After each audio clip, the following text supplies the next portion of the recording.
Everything in life has limits. A football field has white lines that define where the game can happen and where it ends. A glass has an edge that determines how much it can hold before everything spills over. And entire nations are defined by borders, invisible lines that separate one territory from another. Limits create structure. They prevent chaos. They define where one thing ends and where another begins. Without limits, even the simplest systems collapse. And yet, when it comes to our inner lives, something strange often happens. Many people grow up without ever learning where their own emotional territory begins, or where it ends. Their time becomes available to everyone. Their energy becomes available to everyone. Their inner world slowly turns into open ground, a place where expectations, opinions, and demands can enter almost without resistance. But at a certain stage of psychological awakening, something begins to shift. Not loudly, not dramatically, but unmistakably. A person starts to sense a line that was always there, but that they had never clearly seen before. And once that line becomes visible, life begins to reorganize itself around it. Carl Jung believed that individuation, the process of becoming who you truly are, inevitably forces a person to confront this moment.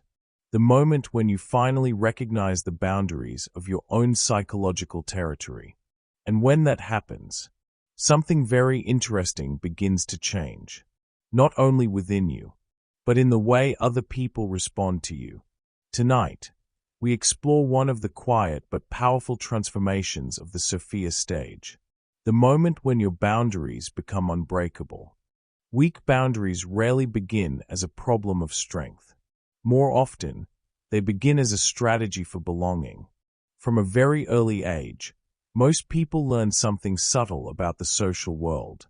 Acceptance has a price. Imagine a simple moment that happens every day. You are in a conversation with friends or colleagues. Someone says something you quietly disagree with. Maybe it is a political opinion. Maybe a judgment about another person. Maybe a decision that affects you. For a brief second, you feel the impulse to speak honestly. But almost immediately another thought appears. This might create tension. So instead of saying what you really think, you soften your response. You smile. You nod. You let the moment pass. Nothing dramatic happened. No argument. No confrontation. But something small just occurred. A boundary that could have existed, disappeared. And moments like this happen constantly in everyday life. Children learn early that harmony often depends on adaptation. They adjust their behavior to please parents. They soften their opinions to maintain friendships. They learn to avoid conflict in order to preserve connection. At first, this adaptation is natural. Human beings are social creatures. We depend on others for survival, learning, and emotional development. But Carl Jung noticed that during this process, something important begins to form. What he called the persona. The persona is the version of ourselves that we present to the world. It is shaped by expectations, by cultural norms, and by the roles we learn to play in order to function socially. There is nothing inherently wrong with the persona. In fact, it helps us navigate society. But problems begin to appear when a person becomes too identified with it. Because when identity becomes tied to approval, boundaries begin to dissolve. The individual starts organizing their life around one central question. How will others react to this? And slowly, without realizing it, the inner world becomes negotiable. Opinions are softened. Decisions are explained. Discomfort is tolerated. Not necessarily because the person lacks strength, but because maintaining harmony feels safer than risking rejection. Over time, this creates a subtle but powerful pattern. The person becomes highly skilled at understanding other people's expectations, but increasingly disconnected from their own internal limits.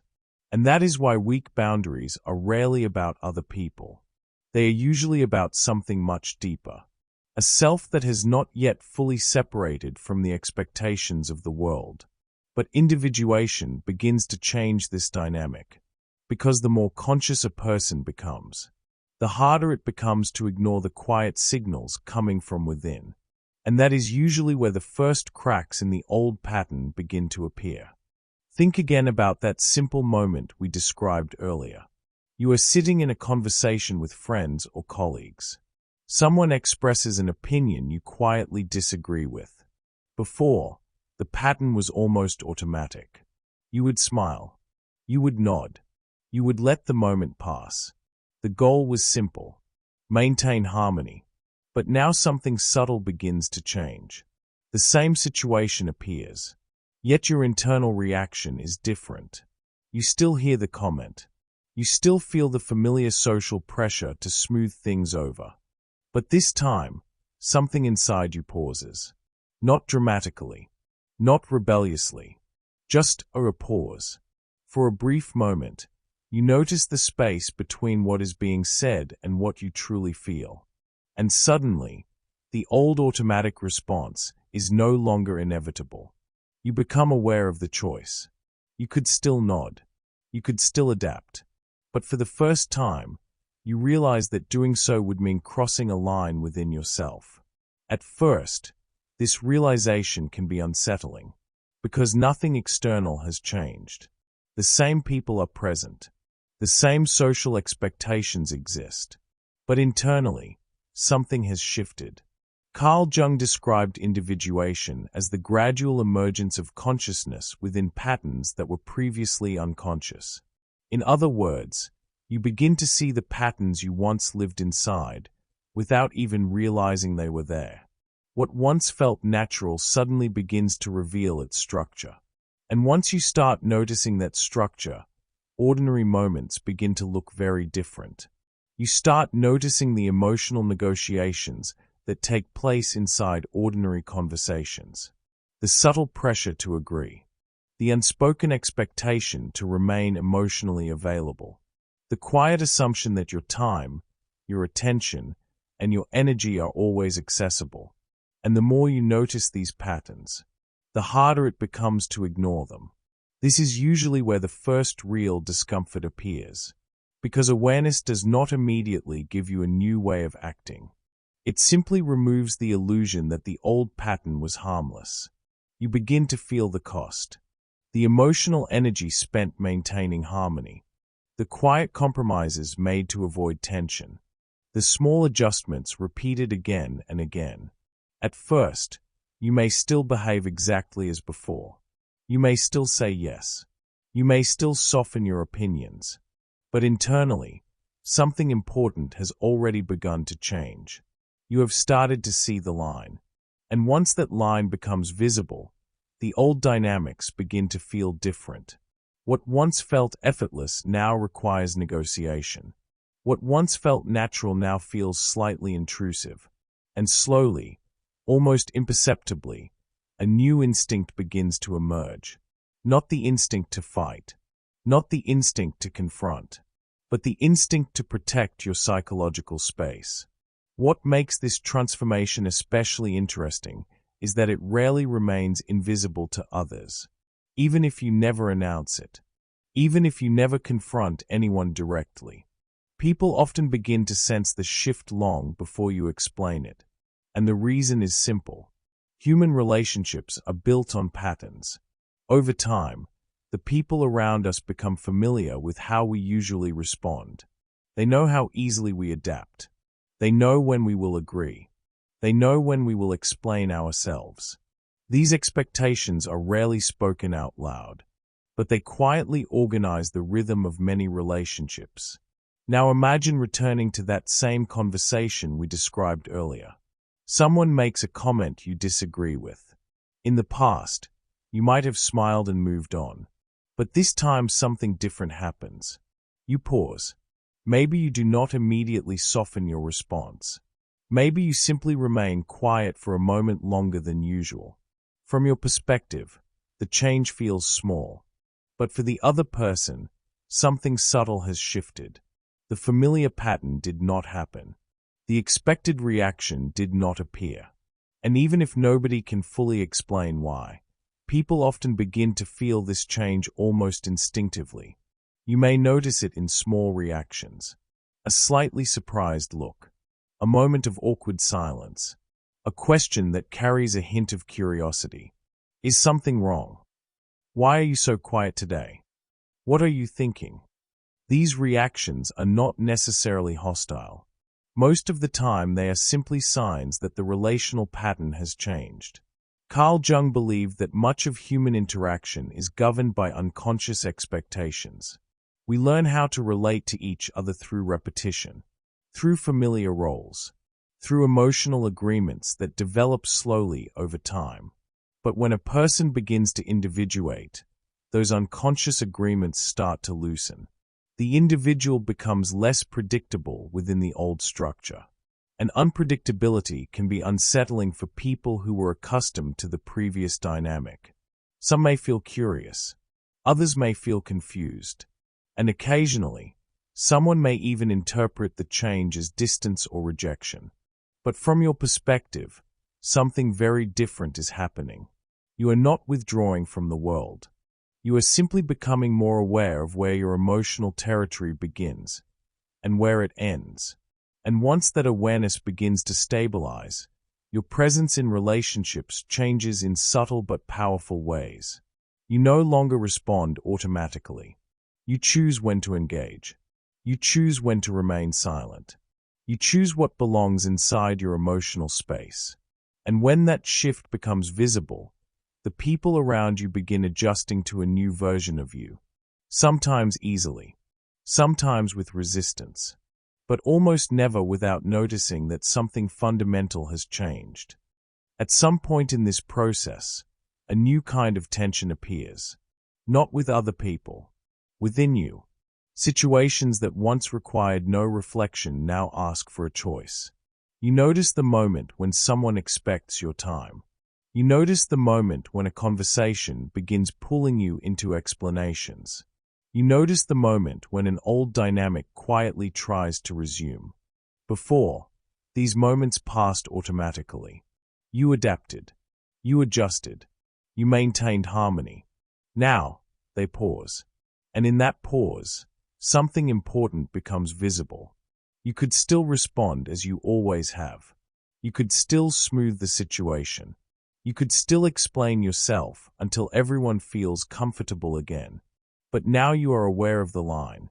And once that awareness exists, crossing that line begins to feel different. Not like kindness, not like cooperation, but like ignoring something within yourself. Carl Jung often described individuation as a process that forces a person to become conscious of choices that were once automatic. And when that happens, social interactions change in a subtle way. You are no longer simply reacting. You are deciding. You decide when to engage. You decide when to remain silent. You decide how much of your time and emotional energy you are willing to offer. At first, this can feel uncomfortable, because the old pattern was easier. Adaptation required no internal negotiation, but boundaries require awareness. And awareness means that each moment carries a quiet question. Does this belong inside my psychological space? Over time, this question becomes easier to answer. But in the beginning, it often creates a tension between two instincts. The instinct to maintain external harmony, and the instinct to remain loyal to your inner limits. And learning to remain present inside that tension is one of the most important steps in psychological maturity. This inner tension often becomes visible in very ordinary situations. Imagine someone asking for your time. Perhaps a colleague wants to talk late in the evening. Perhaps a friend wants advice about the same problem you have already discussed many times before.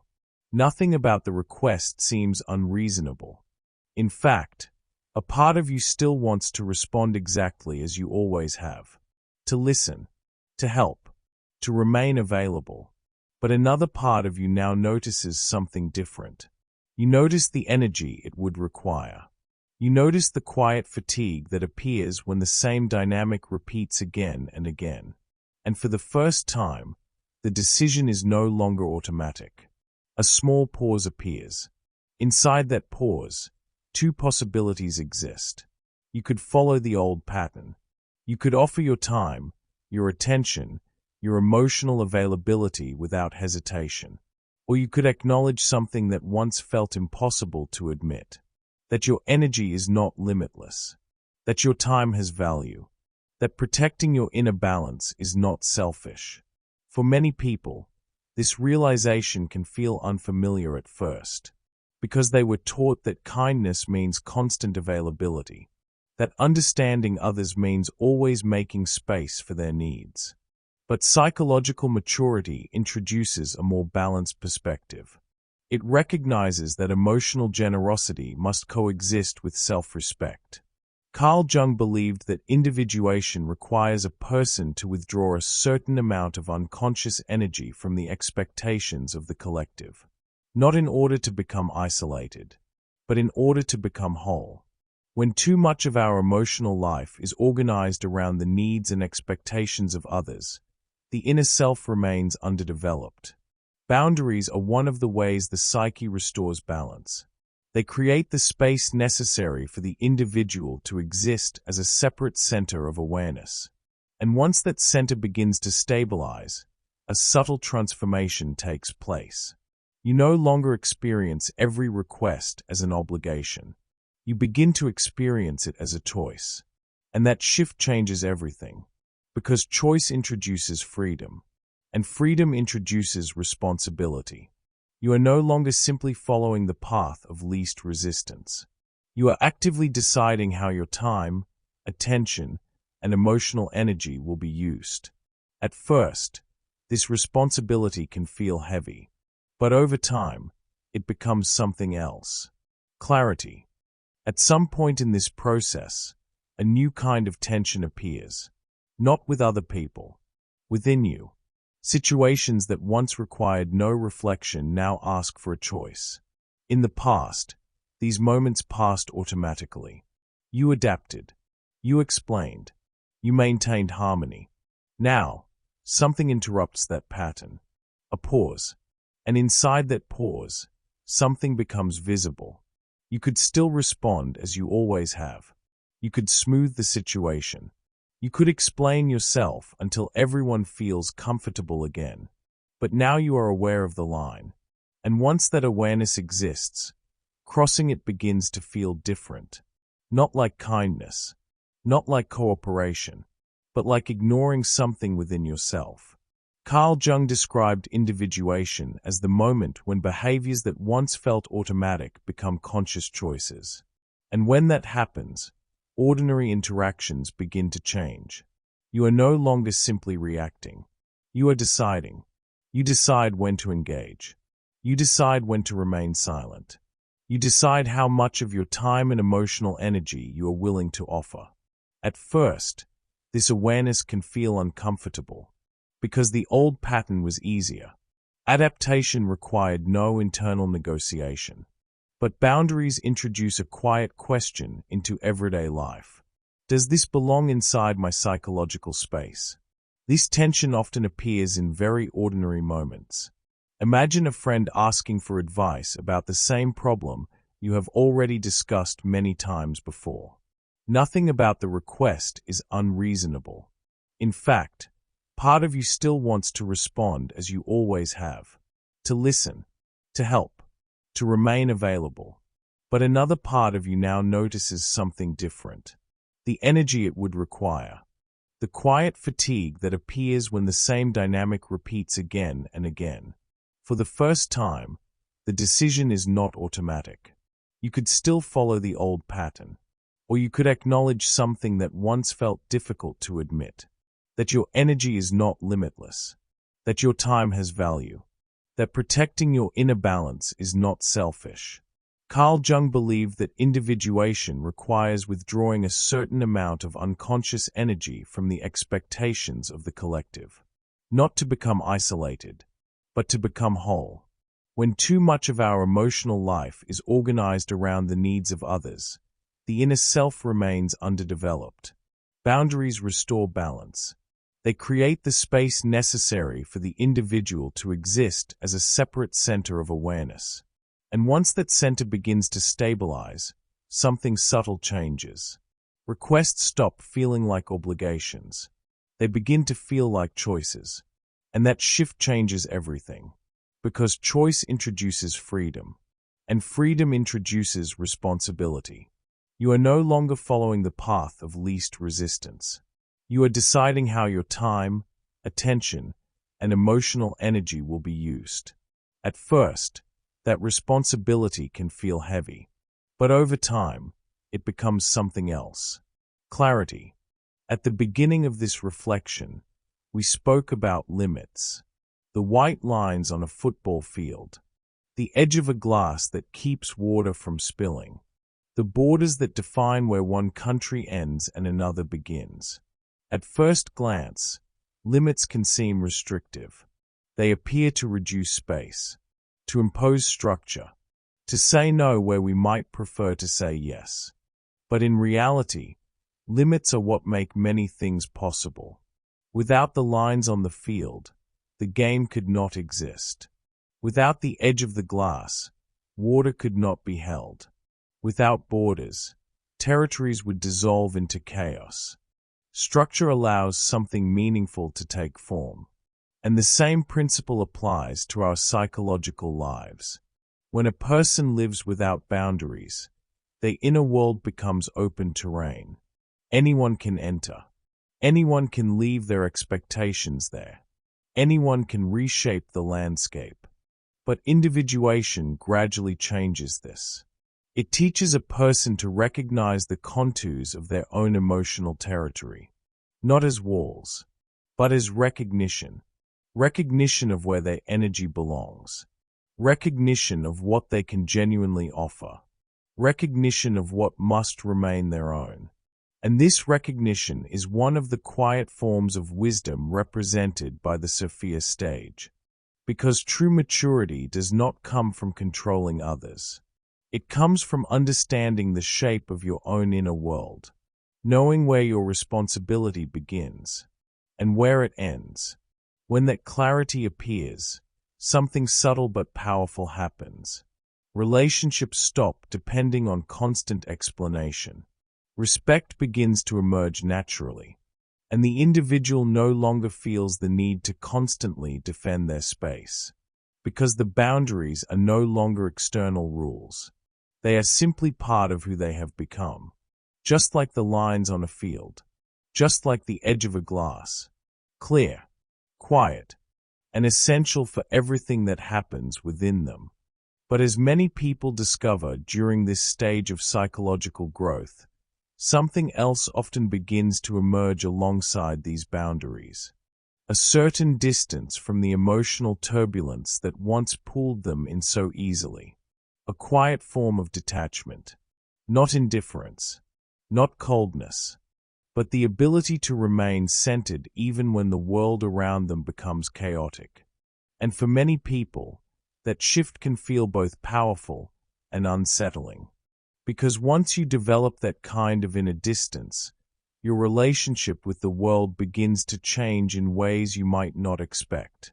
If you want to explore that next stage of the journey, you may find the next reflection interesting.